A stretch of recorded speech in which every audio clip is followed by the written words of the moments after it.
नमस्कार दोस्तों, स्वागत है आपका अपना ही YouTube चैनल टुडे एग्जाम पर। दोस्तों, जैसा कि आज है आपका 15 जून 2023 और आज जो है MTS का एग्जाम है। फर्स्ट शिफ्ट की एग्जाम समाप्त हो गई है। फर्स्ट शिफ्ट के एग्जाम में जीके जीएस और इंग्लिश के जो भी वर्ड पूछे गए सभी प्रश्नों को लेकर के आ गया हूं। दोस्तों, जैसा कि आप जानते हैं, मैं 100% ओरिजिनल प्रश्नों के साथ साथ आपको important point two point extra fact देता हूं जो आपके एग्जाम में हूबहू पूछा जाता है जी। जैसे बनी हुई खाना सिर्फ खाना है, बस आपको देखना है और ध्यान से सुन समझ लेना है। आपको एग्जाम में हूबहू देखने को मिलेगा। और आज के इस PDF में, आज के इस वीडियो में जो भी प्रश्न मुझे प्राप्त हुए हैं उसमें से 13 प्रश्न एज इट इज PDF से है। तो आप PDF पहले वाले वेरीफाई भी कर सकते हैं, हवाबाजी बिल्कुल नहीं यहाँ पे चलती है। ठीक है, तो आप पास्ट वाला PDF टेलीग्राम से खंगाल लीजिएगा, इसमें ये क्वेश्चन है या नहीं देख लीजिएगा। तो चलिए शुरू करते हैं। प्रश्न पूछा गया था, गोल्डन गर्ल किसकी बायोग्राफी है ना। यहाँ पे ऑटो शब्द हटाना पड़ेगा क्योंकि इसमें एक अलग राइटर का भी सहयोग मिला था। तो गोल्डन गर्ल जो बायोग्राफी है ये PT उषा का बायोग्राफी है। ये भी PDF की सवाल है और ये मैंने कहाँ बताया था, मुझे अभी तक याद है, जब मैंने आपको बताया था कि भारतीय ओलंपिक संघ के नए अध्यक्ष के रूप में किसे चुना गया है। तो भारतीय ओलंपिक संघ के नए अध्यक्ष के रूप में पिलवाल कंडी टेका परवीन उषा इनका पूरा नाम है, जिसे शॉर्ट में हम PT उषा कहते हैं, है ना। तो इन्हीं को चुना गया है। ठीक है, ये ध्यान रखेंगे। और तभी मैंने ये बताया था कि इनके बारे में जो भी अस्त्र शस्त्र है, यानी किताब है, कहाँ की रहने वाली है, क्या खेलती है, कब अर्जुन मिला, कब कौन सा पुरस्कार मिला, कौन से खेल में पदक जीती, तो ये सब यहाँ से एग्जाम में आने की आसार बढ़ जाती है। और आज आ गया ना, तो इसी प्रकार से बातों को सुनते जाइए, फायदा में रहिएगा। तो PT उषा जो है ये भारतीय ओलंपिक संघ के नया में अध्यक्ष भी हैं। PT उषा की किताब गोल्डन गर्ल है। PT उषा को पयोल्ली एक्सप्रेस कहा जाता है। इसके अलावा PT उषा को गोल्डन गर्ल भी कहते हैं, खेल जगत की उड़न परी भी कहते हैं। तो ये 3 उपनाम जो है PT उषा के लिए है। देखिए, उपनाम वाला जो क्वेश्चन है ये आपको एक हिमा दास का भी पूछा जाता है। तो हिमा दास को जो है ना ढींग एक्सप्रेस कहा जाता है। जिस प्रकार से इसे पयोल्ली एक्सप्रेस, उसी प्रकार से हिमा दास जो भारतीय राज्य असम के फर्राटेदार धावक हैं, तो इनको जो है ढींग एक्सप्रेस कहा जाता है। उसी प्रकार से मिल्खा सिंह को फ्लाइंग सिख कहा जाता है। उसी प्रकार से महेंद्र सिंह धोनी को कैप्टन कूल कहा जाता है ना। इसी प्रकार से कपिल देव को हरियाणा हरिकेन कहा जाता है। इसी प्रकार से राहुल द्रविड़ को दवाल कहा जाता है ना। इसी प्रकार से हरभजन सिंह को टर्मिनेटर कहा जाता है ना। तो ये सभी बात आपको जरूर ध्यान रखनी चाहिए, है ना। गोल्डन गर्ल पुस्तक जो लिखे थे PT उषा, तो इनका साथ मिला था लोकेश शर्मा का, है ना। तो ये कंबाइंड रूप से राइटिंग का काम किए थे इन पुस्तकों के लिए। जैसे आपने APJ अब्दुल कलाम साहब के कई सारे पुस्तक देखे होंगे, जैसे इग्निटाइड मेंट्स वगैरह हैं, तो ये पुस्तक में तिवारी जी का भी सहयोग मिला था। इनके अलावा PT उषा जी को 1985 में जो जाकार्ता कहाँ, इंडोनेशिया की भूतपूर्व राजधानी है, अब जो नया राजधानी बना है इंडोनेशिया का, ये आपका नूसंतारा बना है। मैं बार बार बता रहा हूं, पूछे जाएंगे, है ना। तो ये जाकार्ता में जो एशियाई खेल हुआ था वहां पे 5 गोल्ड इन्होंने जीती थी, है ना। तो इस प्रकार से, और सियोल के जो रनिंग वाला प्रतियोगिता हुआ था वहां पे ये फेमस हुई थी। ठीक है, तो ये सभी बात ध्यान रखेंगे। PT उषा जी को 1983 में अर्जुन पुरस्कार से सम्मानित किया गया था। एक क्वेश्चन यहाँ पे क्रिएट हो रही है कि अर्जुन पुरस्कार की शुरुआत कब हुई थी, तो 1961 ईस्वी में हुई थी। और करंट से रिलेट करें इसे, तो अर्जुन पुरस्कार जो 2022 वाला मिला है अभी अभी, तो ये कितने खिलाड़ी को मिला है, तो ये 25 प्लेयर को दिया गया है। ठीक है, खेल के क्षेत्र में इंडिया में 3 बहुमूल्य पुरस्कार हैं जो आपको ध्यान रखना चाहिए। एक तो अर्जुन पुरस्कार, एक आपका द्रोणाचार्य पुरस्कार। द्रोणाचार्य अवार्ड जो है ये सिर्फ कोच को दिया जाता है, किसी खिलाड़ी को नहीं दिया जाता है। जो प्रशिक्षक का काम करता है खेल के अंदर, जो कोचिंग देने का काम करता है, उन्हें ही दिया जाता है। द्रोणाचार्य पुरस्कार की शुरुआत भी पूछी जाती है, 1985 में हुआ था। ठीक है, इसके अलावा एक आपका राजीव गांधी खेल रत्न पुरस्कार है, राजीव गांधी खेल रत्न अवार्ड, है ना। तो इन पुरस्कार का नाम बदल के अब मेजर ध्यानचंद पुरस्कार हो गया है। तो ये पुरस्कार जो करंट पॉइंट्स वाले मिले हैं ये आपको शरत कमल को दिया गया है, जो क्या खेलते हैं, टेबल टेनिस खेलते हैं और बर्मिंघम कॉमनवेल्थ गेम 2022 के अंदर 3 गोल्ड और 1 सिल्वर जीत के जो है कारनामा किए हैं। और इस बार का जो मेजर ध्यानचंद पुरस्कार है सिंगल पर्सन शरत कमल को ही दिया गया है। अर्जुन पुरस्कार 25 आदमी को दिया गया है। और अभी राजीव गांधी खेल रत्न पुरस्कार की ईस्वी लिखना भूल गया, 1991 में शुरू हुआ था, 1992 तक जो है पहली बार जो विश्वनाथ आनंद शतरंज के जादूगर हैं उनको दिया गया था। ठीक है, चलते हैं आगे। देखिए आपको भी इसी स्टाइल में सभी कुछ याद रखना पड़ेगा रिलेट करके, तभी आप अच्छा पकड़ बना पाओगे और कॉन्फिडेंस को जो है इंक्रीज कर पाओगे, है ना। अब कुछ यहाँ पे खिलाड़ी हैं जिनके आत्मकथा है, जैसे प्लेइंग एट माई बे बता रखे हैं। ये आपका ये प्लेइंग एट माई बे जो है ये आपका सचिन तेंदुलकर की किताब है। इसके अलावा स्टेट फ्रॉम द हर्ट ये कपिल देव की किताब है ना। इसके अलावा सनी डेज सुनील गावस्कर का किताब है सनी डेज। इसके अलावा अटूट मैरी कॉम का किताब है। मेरे जीवन का परीक्षण अर्जुन सिंह का किताब है।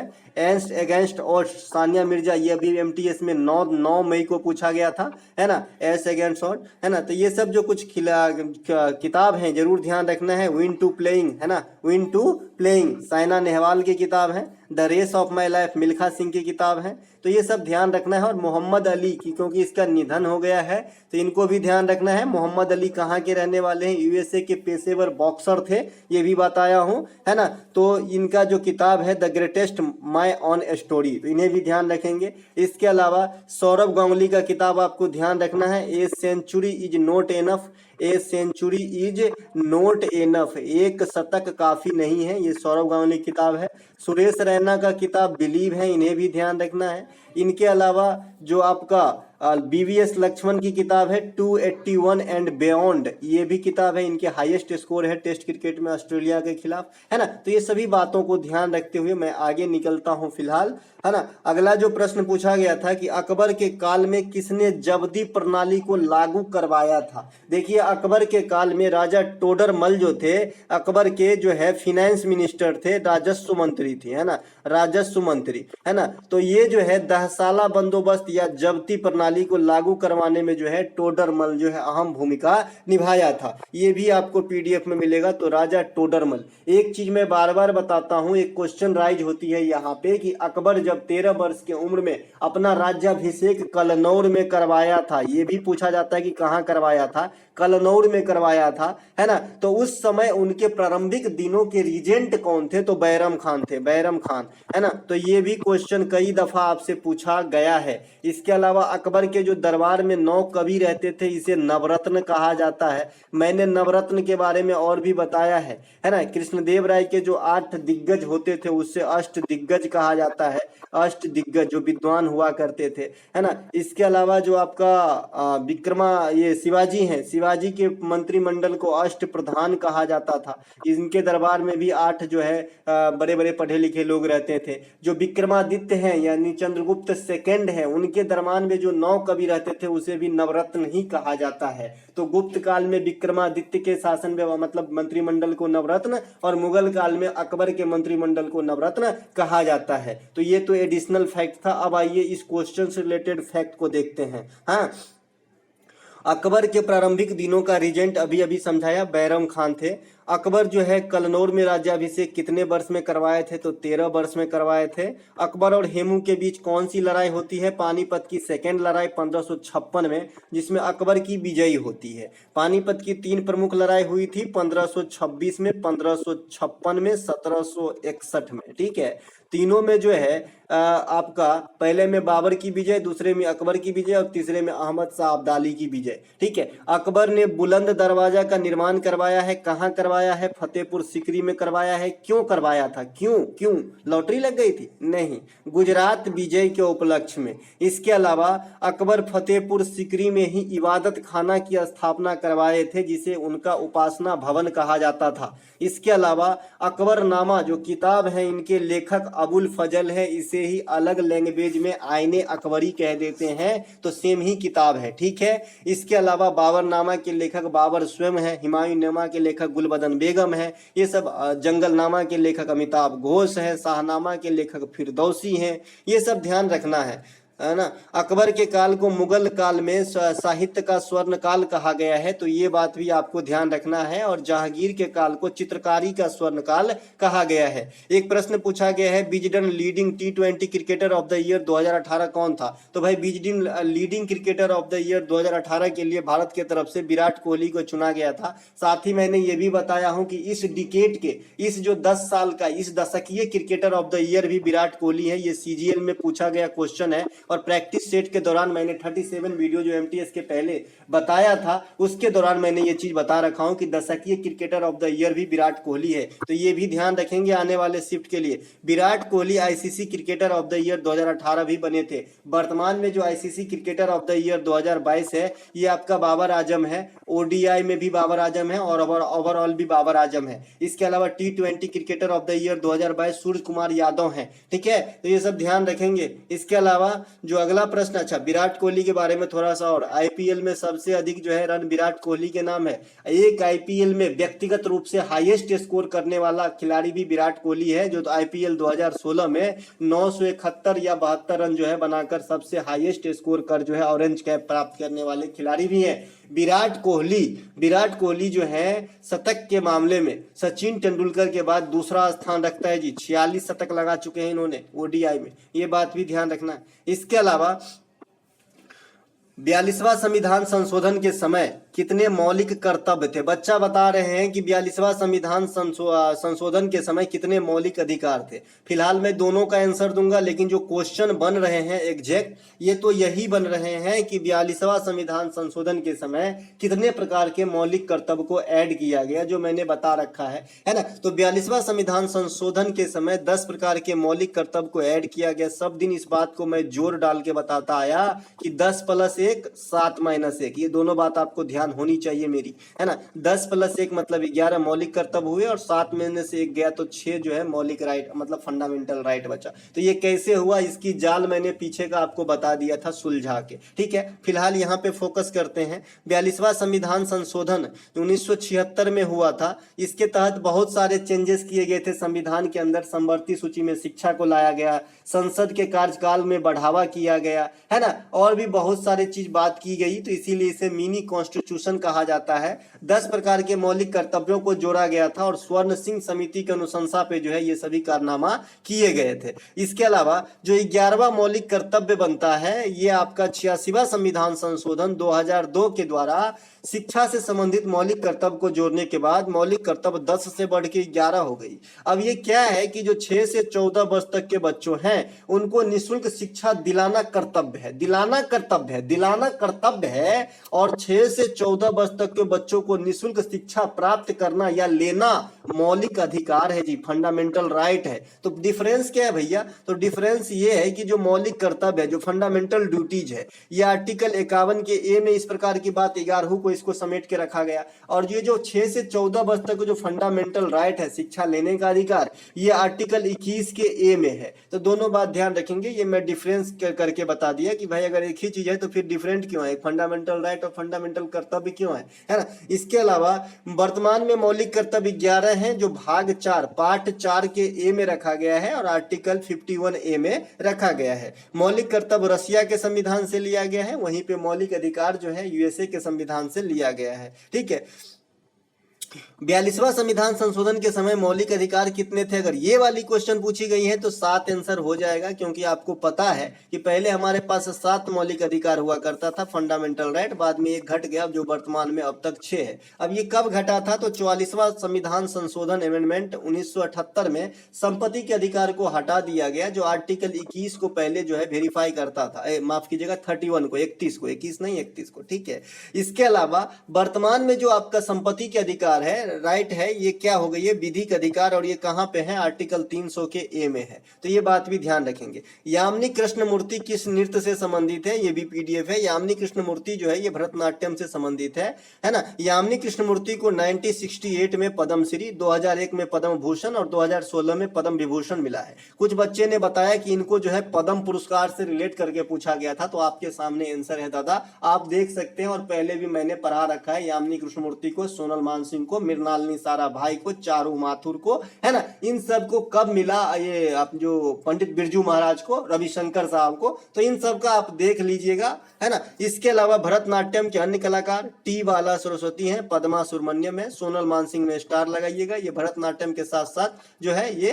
ओडिसी नृत्य के नर्तांगना भी हैं। इसके अलावा भरतनाट्यम तमिलनाडु की प्रमुख शास्त्रीय नृत्य है जो भरत मुनि के नाट्य शास्त्र, आपसे डायरेक्ट एग्जामिनर क्वेश्चन करता है कि नाट्य शास्त्र जो है ये आपका कौन लिखे हैं, तो भरत मुनि लिखे हैं, ठीक है, तो ये बात भी ध्यान रखेंगे। इसके अलावा सबसे पुरानी शास्त्रीय भाषा जो है तमिल है। मैं इसलिए बता रखा हूं, आने वाले दिनों को देखते हुए फेज 11 का जो है एग्जाम होने वाला है, इस एग्जाम के लिए शास्त्रीय भाषा काफी आपको मायने रखेगा, क्योंकि अभी तक जो है इसमें शास्त्रीय नृत्य चल रहा है एमटीएस में, तो आने वाले एग्जाम्स में शास्त्रीय लैंग्वेज भी चलेंगे, ठीक है। तो ध्यान रखें, शास्त्रीय लैंग्वेज मैंने बता रखा है कि साउथ के जो भी लैंग्वेजेस हैं सभी शास्त्रीय लैंग्वेज हैं, जैसे तमिल, तेलुगु, कन्नड़, मलयालम, इसके अलावा संस्कृत और ओडिसी, तो यही 6 जो लैंग्वेज है ये आपका शास्त्रीय लैंग्वेज है। कितने बच्चे को तो ये भी पता नहीं होता है कि तमिल कहाँ बोली जाती है और तेलुगु कहाँ बोली जाती है, उनको लगता है कि सब एक ही जैसे है ना, ऐसा बिल्कुल नहीं है दादा।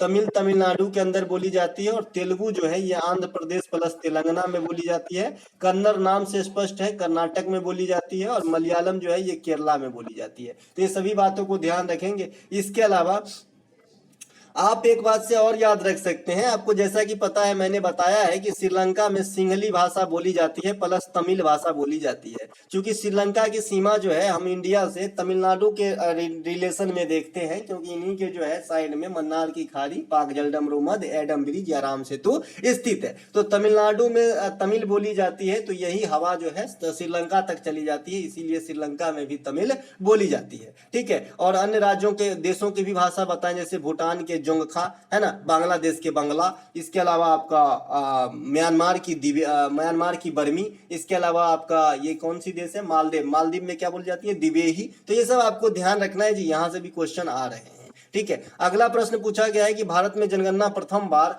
अनियमित रूप से कब कराया गया। इस प्रकार का क्वेश्चन आपको पूछा गया है कि अनियमित रूप से और इरेगुलर कब कराया गया भैया, तो ये 1872 में लॉर्ड मेयो के समय, ये पीडीएफ में है। और मैंने ये भी बताया है कि लॉर्ड मेयो की हत्या जो है अंडमान में हुआ था। ये भी क्वेश्चन किसी न किसी दिन छपेगा जरूर, है ना, ये भी क्वेश्चन दूर नहीं है, दिल्ली दूर नहीं है। कौन कहा था आप लोग मुझे कमेंट करेंगे सलन्नत काल में। इसके अलावा 1881 से लगातार हो रही जो जनगणना है ये रिपन के समय से हो रही है। जनगणना किस सूची की विषय है, तो संघ सूची की विषय है। और संघ सूची में कितने मदों को शामिल किया गया है, 100, राज्य सूची में 62 और संवर्ती सूची जो है इसमें बहुत कम किया गया है, इसमें सबसे कम किया गया है संवर्ती सूची में, ठीक है। तो सबसे अधिक संघ सूची में, तो इसके बाद राज्य सूची में, और सबसे कम जो है संवर्ती सूची में मदों को शामिल किया गया है। मैंने ये भी बताया है कि इन तीनों सूची को 7वीं अनुसूची में रखा गया है, और जिस विषय को अब तक इन तीनों सूची में शामिल नहीं किया गया उसे अवशिष्ट अधिकार कहा जाता है। और ये अवशिष्ट अधिकार पे कानून बनाने का पावर जो है सेंट्रल गवर्नमेंट को है, यानी केंद्र सरकार को है, ठीक है। देखिए मेरा एनालिसिस कराना ही मोटो नहीं है, मेरा एक ही मोटो है कि आपको जो है जीके जीएस में एक इस लेवल तक पहुंचा दूं कि आपको जो है एग्जाम में क्वेश्चन जो है अननोन न लगे, है ना। आप एग्जाम में क्वेश्चन आपको दिखे और आपको लगे कि मैं पढ़ा हूं, पढ़ाया गया है मुझे, और एकदम सही करके आइए, ठीक है। इस हिसाब से पढ़ाता हूं दोस्तों, नहीं तो एनालिसिस क्या है, एनालिसिस तो आप बहुत सारे जगह से देख ही लेते होंगे, है ना। जनगणना संघ सूची की विषय है, बता दिया। आजादी के बाद प्रथम जनगणना जो है ये 1951 में हुआ था। पिछला जनगणना 2011 में हुआ था। वर्तमान जनगणना 2021 में प्रस्तावित है, ठीक है। 2021 में जो होने वाली जनगणना है ये 16वीं जनगणना होगी, और आजादी के बाद ये 8वीं जनगणना होगी। दोनों बात ध्यान रखना है। जनगणना के अध्ययन को जनांकिकी हिंदी में और अंग्रेजी में डेमोग्राफी कहा जाता है। जनगणना 2011 के अनुसार जो है कुछ डाटा आपको ध्यान रखना है। राज्यों को रिलेट करके तो मैं बता ही चुका हूं। ओवरऑल डाटा भी आपको कुछ याद रखना होगा, जैसे फर्टिलिटी रेट कितनी है, तो 2.2 है। दशकीय वृद्धि कितनी है, 17.64 है। लिटरेसी रेट कितना है, 74.04 है। सेक्स रेशियो कितना है, 943 है। जनसंख्या घनत्व कितना है, 382 है। तो ये सब कुछ बात ध्यान ध्यान रखना है। उत्तर प्रदेश जो है मोस्ट पॉपुलेटेड है और लिस्ट पॉपुलेटेड कौन है, तो सिक्किम है। इस प्रकार से आपको कुछ बातें जो है ध्यान रखना होगा जनगणना 2011 के रिगार्ड में। एक क्वेश्चन तो आता ही आता है किसी न किसी रूप में। अगला प्रश्न पूछा गया है भीमबेटका का गुफा कहाँ है। अब देखिए मैंने एक ही बार बताया है, भीमबेटका गुफा, बाघ का गुफा, अजंता, एलोरा, हम्पी का खंडर, बराबर का गुफा, ये सब जगह एक ही जगह बता दिया हूं। इसी प्रकार से जो स्तूप वाली क्वेश्चन है, धामुक का स्तूप, धामुक का स्तूप, केसरिया स्तूप, सांची का स्तूप, है ना, ये सभी मैं एक ही जगह बता देने का काम करता हूं। इससे मुझे लगता है कि आपको जो है याद रखने में सहूलियत होती होगी, और मुझे तो मतलब पर्सनली होता है ये चीज याद रखने में सहायक, है ना। तो भीमबेटका का गुफा जो है ये आपका एमपी में है, यहाँ भी पीडीएफ है। अजंता, एलोरा, एलिफेंटा की गुफा ये महाराष्ट्र में है। और मैंने ये भी कहा है कि जो ये गुफा है, ये जो गुफा है एलिफेंटा की गुफा तो महाराष्ट्र में है, लेकिन एलिफेंटा पास कहा जाएगा, पास मतलब दर्रा, तो ये आपका श्रीलंका में है जी, है ना। तो ये बात भी ध्यान रखेंगे। जाफना प्रायद्वीप भी आपका श्रीलंका में है, ये बात भी ध्यान रखेंगे। कभी कभी एग्जाम में फुर्सत के क्षण में एग्जामिनर इस क्वेश्चन को जो है अनवेल कर देता है। इसके अलावा भीमबेटका की गुफा ये भी आपका मध्य प्रदेश में, ये जो क्वेश्चन का बेस ही है। अच्छा, बाघ की गुफा भी मध्य प्रदेश में है, सांची का स्तूप भी मध्य प्रदेश में है। इसके अलावा जो चंदेल शासक ने बनाया था जी खजुराहो का मंदिर भी आपका मध्य प्रदेश में है। तो ये सभी बात ध्यान रखेंगे। इसके अलावा बराबर की गुफाएं कहाँ है, बिहार में है। हम्पी का खंडर कहाँ है, कर्नाटक के अंदर है ना। तो ये सब आपको ध्यान रखना है। इसके अलावा लिबर्टी का सिनोनिम पूछा गया है। लिबर्टी का सिनोनिम फ्रीडम हो जाएगा, फ्री हो जाएगा, है ना, यानी जो केज में नहीं हो, इसे लिबर्टी कहते हैं जी, है ना। लाडली योजना किस राज्य में चलाया गया है, 4 दिन पहले भी और कल के पीडीएफ में भी बताया हुआ है ना। लाडली योजना, देखिए लाडली योजना 2 प्रकार की है, लाडली लक्ष्मी योजना, लाडली बहना योजना। ये दोनों की दोनों योजना एमपी सरकार के द्वारा यानी मध्य प्रदेश में जो है शिवराज सिंह चौहान के द्वारा चलाया जाता है। इसके अलावा पहल योजना ये ओडिशा से संबंधित है, नवीन पटनायक जी है अभी ओडिशा के मुख्यमंत्री, है ना। तो इन्हीं के द्वारा जो है पहल योजना चलाई जाती है। देखिए पहल योजना जो है मैं बता रखा हूँ आपका, पहल जो है एक एलपीजी सब्सिडी से है जो सेंट्रल गवर्नमेंट की है। इसके अलावा अम्मा योजना ये सिक्किम से संबंधित है। बात्सल योजना उत्तराखंड प्लस नॉर्थ ईस्ट दोनों जगह चलती है। उड़ान योजना राजस्थान और झारखंड में दोनों जगह चलती है। पंचामृत योजना उत्तर प्रदेश में चलती है। उड़ान योजना अगर केंद्र शासित केंद्र स्तर पे बात करें तो वायुयान वगैरह से संबंधित है। उड़ान योजना उड़े देश का आम नागरिक, है ना। इस प्रकार से जो केंद्र सरकार की कुछ योजना है वो आपको ध्यान नहीं होगा, उजाला, उज्ज्वला, इंद्रधनुष, है ना, इस आयुष्मान भारत, प्रधानमंत्री जनधन, मुद्रा, है ना। इसके अलावा आपका प्रधानमंत्री सुरक्षा, प्रधानमंत्री किसान सम्मान निधि योजना, है ना। ये सब तो आपको आता ही है, इतनी बार रिवीजन करवा दिया दोस्तों की अब तो जबान पे छप गई होगी। इसके अलावा जीवित कोशिका की क्रियात्मक और संरचनात्मक सूक्ष्म इकाई को क्या कहते हैं, जीवित जीवन का, तो इसे भाई सेल कहते हैं, कोशिका कहते हैं। कोशिका क्या है ना, किसी भी जीव के जीवन के सबसे छोटी क्रियात्मक और संरचनात्मक इकाई को कोशिका सेल कहते हैं। तो ये सीधे सीधे कोशिका आंसर देना था इसका। जीव द्रव यानी प्रोटोप्लाज्म को जीवन का भौतिक आधार किसने कहा, हेक्सले ने कहा, ये बात भी बता दिया हूं। सेल वाल किस प्रकार के कोशिका में यानी किस सेल में होते हैं, तो ये आपका पादप कोशिका, प्लांट जो है इनमें होता है, एनिमल में नहीं होता है। कोशिका के अध्ययन को साइटोलॉजी कहा जाता है। कोशिका की खोज रॉबर्ट हुक ने 1665 में किया था और तत्पश्चात ल्यूवेन हुक ने जीवित कोशिका का खोज जो है काम किए हैं खोज करने का। इसके अलावा मोनोपोली का वन वर्ड सॉल्यूशन पूछा गया है। देखिए मोनो का मतलब होता है दोस्तों एक, मोनो का मतलब एक होता है, बाई का मतलब 2 होता है, ट्राई का मतलब 3 होता है, टेट्रा का मतलब 4 होता है, पेंटा का मतलब 5 होता है, हेक्सा का मतलब 6 होता है, हेप्टा का मतलब 7 होता है, ओक्टा का मतलब 8 होता है, नोना का मतलब 9 होता है, डेका का मतलब 10 होता है। तो इस प्रकार से अगर आप साइंस से केमिस्ट्री पर रखें ना तो ये अंग्रेजी में भी काम आ जाती है जी, है ना। Mono, bi, tri, tetra, penta, hexa, hepta, octa, nona, deca, इस प्रकार से, ठीक है। तो मोनो का मतलब एक होता है, पोली का मतलब यहाँ पे है, जैसे मोनोपोली मतलब होता है एकाधिकार, एकाधिकार, है ना, एक छत्र राज नहीं बोलते हैं करने को, उसे मोनोपोली कहते हैं जी। मोनोथेइस्ट, मोनो अगर लगा दिए इसमें थेइस्ट लगा दिए तो आप जानते हैं कि थेइस्ट का मतलब क्या होता है। जैसे एथेइस्ट और थेइस्ट आप जानते हैं ना कि थेइस्ट मतलब आस्तिक और एथेइस्ट मतलब नास्तिक हो जाता है। तो अगर मोनो लगा दिए हैं तो इसका मतलब एक धर्म, ठीक है ना। मोनोगेमी एक होता है, मोनोगेमी, GAMY, मोनोगेमी, है ना। तो इसका मतलब होता है एक विवाह प्रथा, है ना, एक विवाह प्रथा। बाइगेमी मतलब 2टा विवाह, है ना। अब पोलीगेमी मतलब बहुत सारा विवाह, है ना। तो इस प्रकार से आप मोनो को रिलेट कर सकते हैं, आगे रूट वर्ड मोनो रखिए और आगे कुछ भी लगाएंगे तो वो एक के सेंस में अर्थ देगा, ठीक है। तो ये आपका वन वर्ड सब्स्टिट्यूशन में आया था। शरीर के विभिन्न भागों में शुद्ध रक्त को कौन ले जाता है, ये क्वेश्चन पूछा गया है, तो धमनी हो जाएगा, पीडीएफ में है ना। शरीर के अशुद्ध रक्त फेफड़ा तक कौन लेता है, सिरा ले जाता है, एट्री और वेन समझते हैं ना। फुफ्फुसीय धमनी में अशुद्ध रक्त होती है और फुफ्फुसीय सिरा में शुद्ध रक्त होती है, ये भी अपवाद है ना, क्योंकि वैसे तो सिरा में अशुद्ध होता है और धमनी में शुद्ध, लेकिन जो पुलमनरी है, जो फुफ्फुसीय है, इसमें धमनी में अशुद्ध और सिरा में शुद्ध होता है, क्योंकि ये जो है हृदय को एक बार रिसीव करने और एक बार देने का काम करता है, एंट्री पॉइंट पे होती है। इसके अलावा खून में मौजूद हीमोग्लोबिन जो होता है, इसी के कारण तो खून का रंग लाल होता है। ये हीमोग्लोबिन शरीर के विभिन्न भागों में ऑक्सीजन पहुंचाने का काम करता है, ठीक है। मनुष्य समतापी प्राणी होते हैं। समतापी प्राणी और असमतापी प्राणी क्या होते हैं मैंने आपको समझा चुका है, मगरमच्छ का धूप सेकने वाली उदाहरण को देकर, ठीक है, जिसमें 4 हृदय कक्ष होते हैं, 2 निलय और 2 आलिंद होते हैं। सभी प्रकार के रेप्टिलिया और उभयचर में 3 हृदय कक्ष होते हैं, लेकिन अपवाद है मगरमच्छ। मगरमच्छ जो है रेप्टिलिया होते हुए भी 4 हृदय चेंबर रखता है, ठीक है। इसके अलावा ग्लाइकोजेन का भंडारण शरीर में यकृत के अंदर होता है। लीवर जो है शरीर में सबसे बड़ी ग्रंथि होती है, इसे केमिकल का फैक्ट्री भी कहा जाता है। लीवर से ही पित्त का निर्माण होता है और ये आपका गाल ब्लैडर यानी पित्ताशय में जाके जमा होता है, ठीक है। इसके अलावा किस बंदरगाह से लौह अयस्क का निर्यात किया जाता है, तो भाई ये पूछा गया है, तो मारमा गोवा। ये क्वेश्चन 100% नहीं है कि आया है कि नहीं आया है, लेकिन लौह अयस्क एक्सपोर्ट इतना बताया है बच्चे, तो मैं समझ गया कि लौह अयस्क एक्सपोर्ट वाला जो है एक ही क्वेश्चन बनती है ज्यादातर, कि किस बंदरगाह से जो है अधिकाधिक लौह अयस्क का निर्यात किया जाता है, तो ये मारमा गोवा। अभी 3 दिन पहले ही बताया है मैंने, ये मारमा गोवा बंदरगाह देश में सर्वाधिक लौह अयस्क को जो है प्रोड्यूस करता है। वर्तमान में सबसे अधिक लौह अयस्क का खनन उड़ीसा राज्य में होती है।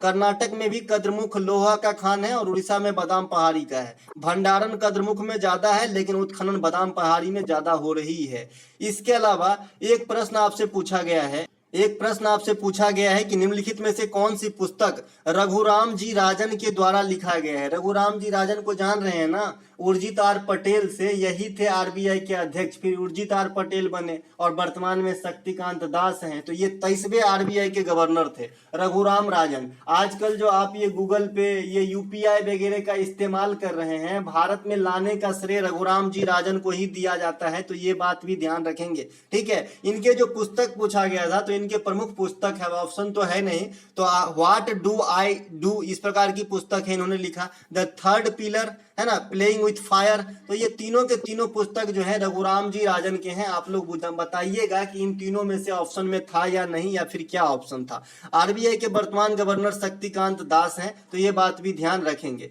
इसके अलावा जो कुछ और प्रश्न है, जैसे यहाँ पे मैं आऊं, जो प्रश्न आपको पूछा गया है आज, तो ये प्रश्न है आपका एक सेकेंड, हाँ, लाडली योजना हो गया था, इसके अलावा जीवित कोशिका हो गया था, पोलियो हो गया था, है ना। इसके अलावा आपका पूछा गया है कि ट्रेजरी बिल से एक क्वेश्चन आया जी, ट्रेजरी बिल से। अब ये क्वेश्चन क्या था जो है यहाँ पे क्लियर नहीं है। काकोरी ट्रेन कांड में कौन कौन शामिल थे, है ना। काकोरी ट्रेन कांड है, लाहौर बम कांड है ना। इसके अलावा हसरा की स्थापना है, फॉरवर्ड ब्लॉक की स्थापना है, एचआरए की स्थापना है, स्वराज पार्टी की स्थापना है, होम रूल लीग है। तो इसमें कौन कौन शामिल है, अब कौन मेरे जो बच्चे मेरे से जुड़े हुए हैं, ये एक भी क्वेश्चन नहीं छोड़ेगा, ठीक है। तो काकोरी कांड जो है, ये राम प्रसाद बिस्मिल, अशफाक उल्लाह खां, राजेंद्र रहेली, रोशन सिंह, चंद्रशेखर आजाद साहब, है ना। ये आपका 1925 में होती है जी। इसका मुख्य मकसद है कि इसका हथियार वगैरह लूट के जो है स्वतंत्रता संग्राम में लगाया जाए। अभी जो मैंने जितना कहा लाहौर कांड में, ये आपका भगत सिंह साहब थे, है ना, ये आपका 1929 में हुआ था। इसके अलावा home rule league Annie Besant और तिलक थे, स्वराज पार्टी मोतीलाल नेहरू और चित्तरंजन दास थे, हसरा की जो है भगत सिंह वगैरह थे। इनके अलावा जो आपका एचआरए है सचिंद्र सन्याल है ना, किसान सभा है सहजानंद स्वामी है ना, गदर पार्टी है लाला हरदयाल है, इंडिया हाउस है श्याम जी कृष्ण वर्मा है ना। तो ये सभी के सभी बात आपको भी इसी फ्लो में याद रखना होगा। दोस्तों आज जो है जो भी प्रश्न प्राप्त हुए सभी प्रश्नों को लेकर आया, जो बचे कुछ प्रश्न हैं सेकेंड शिफ्ट में इंक्लूड कर दूंगा। तब तक के लिए जय हिंद।